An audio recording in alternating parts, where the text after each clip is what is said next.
J'ai aussi le plaisir de recevoir David Lépée. Bonjour David, Bonjour. qui nous parlera, lui, non pas de science, mais de mystique et même de mystique russe à travers le cosmisme. Alors, David Lépée, donc nous, quand on parle de Russie et quand on parle de conquête spatiale, évidemment, c'est Spoutnik et les pings de Spoutnik qui ont déchiré la nuit et terrifié les Américains. Mais il y a une tradition, non pas soviétique, mais une tradition russe en fait de la conquête spatiale, une tradition somme toute assez récente, qui est tout à fait intéressante puisque elle, là aussi, elle fait valoir une espèce de prédestination de la Russie à conquérir l'espace pour le plus grand bien de l'humanité. Alors, ce n'est effectivement pas une tradition soviétique, mais ça a largement mordu sur la période soviétique, encore que ce soit un petit peu antérieur, puisque ça s'est développé surtout à partir du 19e siècle. C'est ce qu'on appelle le cosmisme, une idéologie, pour la résumer en deux mots, qui arrive à conjuguer le rêve d'une conquête spatiale vraiment prométhéenne, toujours plus loin, et le rêve d'immortalité, ce qui nous ramène aujourd'hui à une préoccupation bien contemporaine, qui est celle du transhumanisme. Aujourd'hui, ça paraît tout aussi utopique qu'hier, mais hier peut-être plus encore parce qu'on n'avait pas fait toutes ces expériences. Et ce n'est qu'en Russie que ça pouvait apparaître parce que c'est très propre à l'esprit russe de mélanger comme ça un esprit scientifique tout à fait rigoureux, académique, avec une forme de mysticisme qui va puiser à la fois dans la pensée orthodoxe, dans la pensée païenne. Il y a la volonté de tous ces intellectuels-là, qui sont pas insensibles aux questions esthétiques et artistiques, de réenchanter la science. Et il y a d'ailleurs dans l'esprit russe du 19e un goût pour ce qu'on appellerait ailleurs dans le monde les pseudosciences, ce qui fait qu'on pouvait à la fois étudier l'astronautique et vouloir y intégrer des éléments issus de, je sais pas, de l'hypnose, du magnétisme, de l'occultisme, de la télépathie.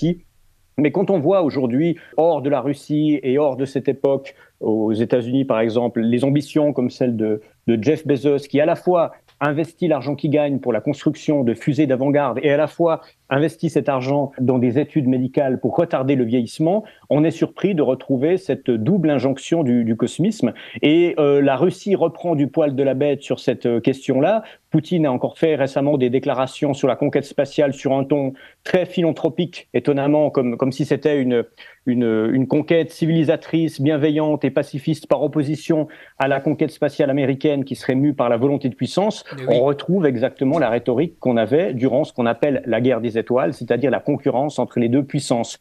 Encore qu'aujourd'hui, cette rivalité, en termes de conquête spatiale, elle va peut-être davantage poindre du côté de la Chine contre les États-Unis que de la Russie, encore que.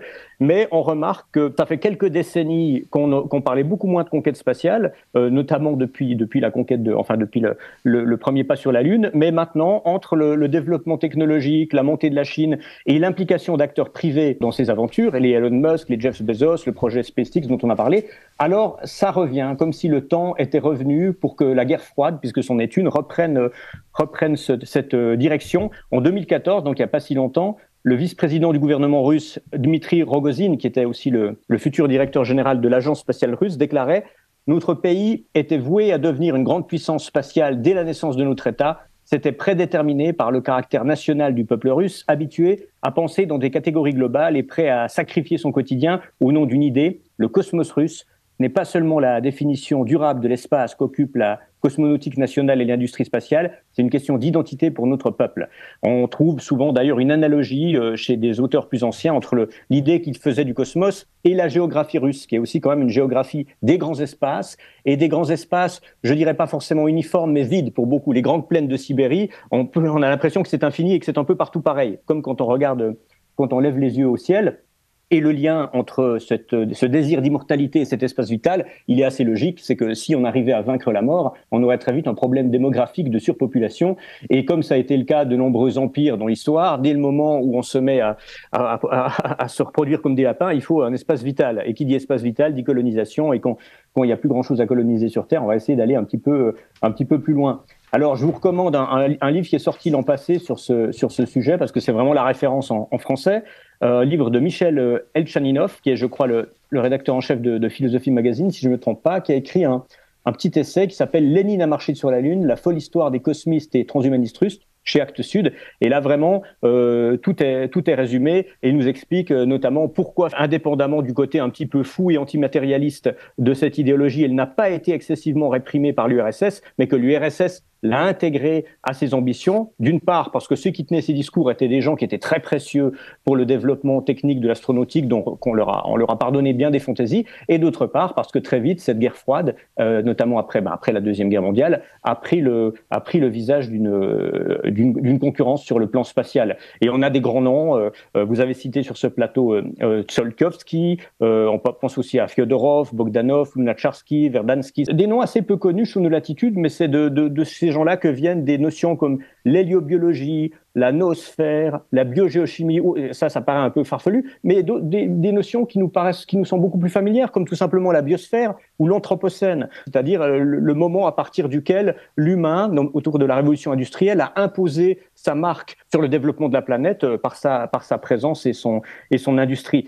C'est pour ça que finalement, il y a un côté prométhéen complètement fou, mais qui, paradoxalement, annonce l'écologie politique tout à fait indépendamment de ce qui a pu être fait en Europe au même moment, quoi. Merci David Lépée. Louis Anders, une réaction ? Oui, non, mais c'est vrai qu'on peut se demander comment les Russes, qui ont été ravagés par la Seconde Guerre mondiale, ont réussi en quelques années d'abord à développer un lanceur. Bon, c'était un lanceur de guerre, pareil, c'était un lanceur intercontinental. La plupart des fusées spatiales qui ont permis de faire l'exploration étaient à la base issues de fusées intercontinentales. Mais comment ce pays effectivement ravagé par la guerre a finalement réussi en 1957 à envoyer le premier satellite. Ils ont fait de grandes premières.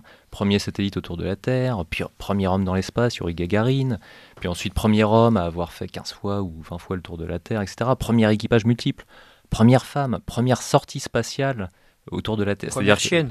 Première... Laïka. Ça, c'était avant Gagarine, effectivement, oui. Mais aussi première sortie spatiale, c'est-à-dire que la première fois qu'un homme est dans une capsule dans l'espace vide d'air et qu'il ouvre le sas et qu'il sort comme ça dans cet espace vide d'air, ce sont les Russes. Grande première. Alors après ça, évidemment, quand le président Poutine nous explique qu'il fait tout ça pour le bien-être de l'humanité, 2 ou 3 détails récents nous font douter, sinon de sa sincérité, en tout cas du sens que nous prêtons tous au même mot. Et voilà, on n'est pas forcément absolument d'accord, ni totalement ingénu.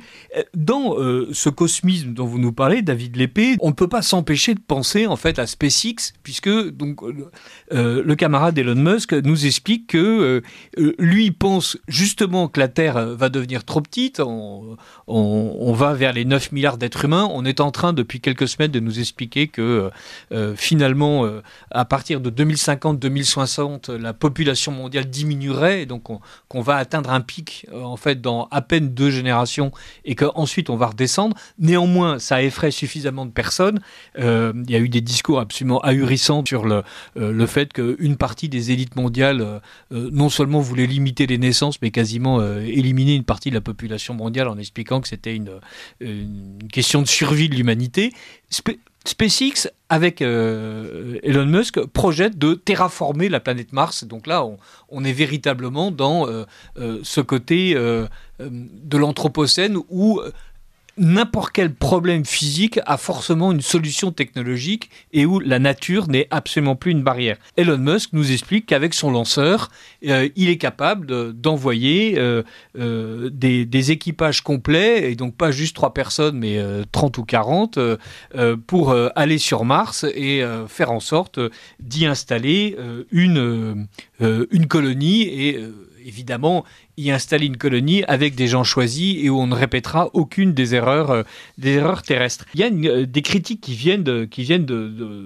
se font jour de plus en plus, et où là on dit mais en fait le vol de Starship qui était censé avoir lieu le 17 avril, qui a été repoussé à la fin du mois, donc là le vrai vol inaugural de cet immense vaisseau, c'est en fait une entreprise non pas prométhéenne, mais carrément idiote, puisqu'on n'arrivera jamais à terraformer Mars. David Lépée, qu'est-ce que vous pensez de la philosophie d'Elon Musk et qu'est-ce que vous pensez, d'un point de vue plus scientifique, technique et industriel, de la possibilité de terraformer Mars ? La philosophie de Musk, comme vous dites, en fait, elle est directement et explicitement influencée par le cosmisme, tout simplement parce que Elon Musk connaît très bien ce sujet, puisqu'il cite tout à fait nommément Tsiolkovsky et comment s'appelle-t-il, Fyodorov, qui est donc le fondateur de cette école. Ça y ressemble à bien des égards, justement par ce double souci de la conquête spatiale spatiale et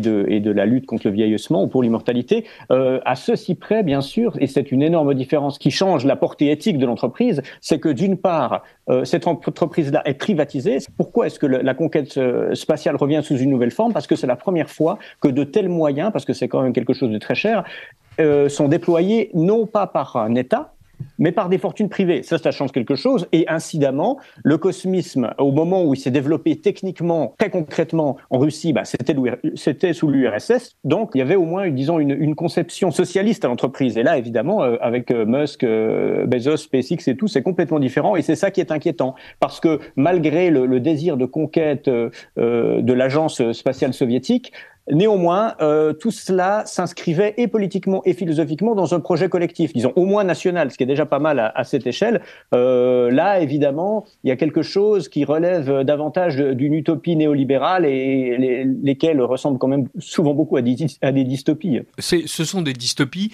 Il faut aussi dire que SpaceX est un entrepreneur privé, mais qu'il est copieusement arrosé par la NASA. Autrement dit, c'est quand même une entreprise privée qui est quasiment sous perfusion des pouvoirs publics. Et donc, Elon Musk joue à la fois sur le côté entrepreneur génial, mais aussi sur cette capacité des hommes d'affaires américains à faire en sorte que l'État roule pour eux. C'est intéressant de voir le rôle des satellites dans ce contrôle renforcé sur la surface de la Terre, mais il faut quand même admettre que déjà c'est pas si récent et que ça a été théorisé en dehors du monde occidental et capitaliste. On parlait de Tsiolkovsky avant, il a été popularisé en Russie, où il était d'ailleurs de toute façon déjà très connu, par un cinéaste dont nous avions parlé une autre fois, qui s'appelle Pavel Klouchantsev.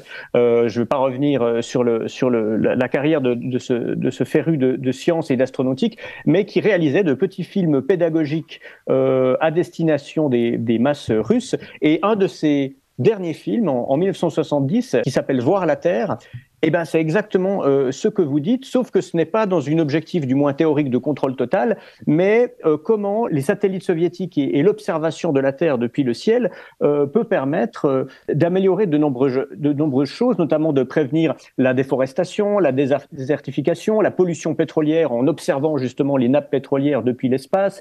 Et ce serait selon lui pour juguler ces menaces écologiques qu'il faudrait améliorer notre compréhension du fonctionnement de la planète grâce à la science en général, mais à l'observation satellitaire en particulier, en rappelant justement à quel point l'aviation avait permis de faire progresser quelque chose comme la cartographie de la Terre.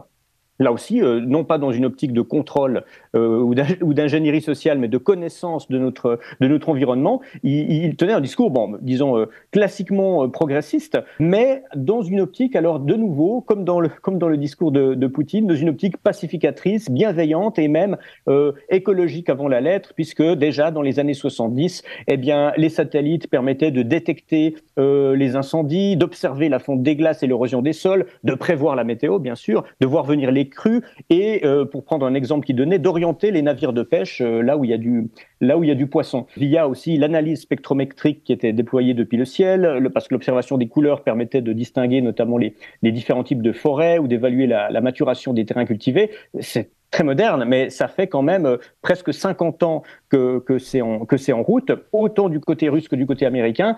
Et la question qu'on peut se poser, c'est finalement s'il est fait un autre usage de ça, est-ce que c'est que l'ère du temps a changé ou est-ce que c'était déjà en germe dans la technologie? Voilà, c'est toujours, est-ce que la technologie est axiologiquement neutre? C'est la question qu'on peut se poser. Oui. On va quitter le sujet dans la dernière demi-heure. David Lépée, est-ce que vous aviez un commentaire sur tout ce qui vient d'être dit, notamment, pourquoi pas, sur l'exploration spatiale profonde?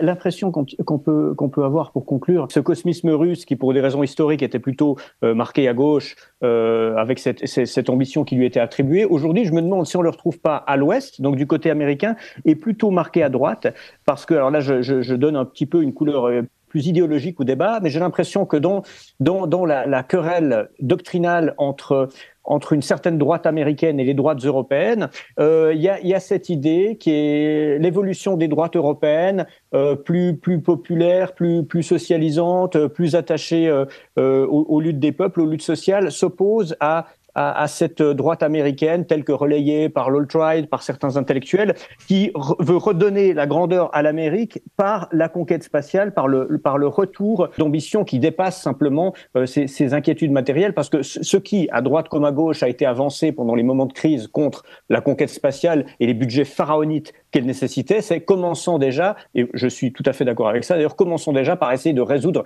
les problèmes qu'on a sur Terre. Pour une conception prométhéenne, héroïque et antimatérialiste telle qu'on la trouve dans une certaine droite américaine, ben cet argument n'a pas lieu d'être, c'est un argument de perdant, c'est un argument de décroissant. Il y a aussi l'écologie qui divise beaucoup les droites des deux côtés de l'Atlantique. C'est intéressant de voir que ben, tout d'un coup ce projet prométhéen porté par les soviétiques se retrouve porté par une certaine droite occidentaliste aujourd'hui, sur laquelle il faudrait, je pense, qu'on exerce une critique de fond.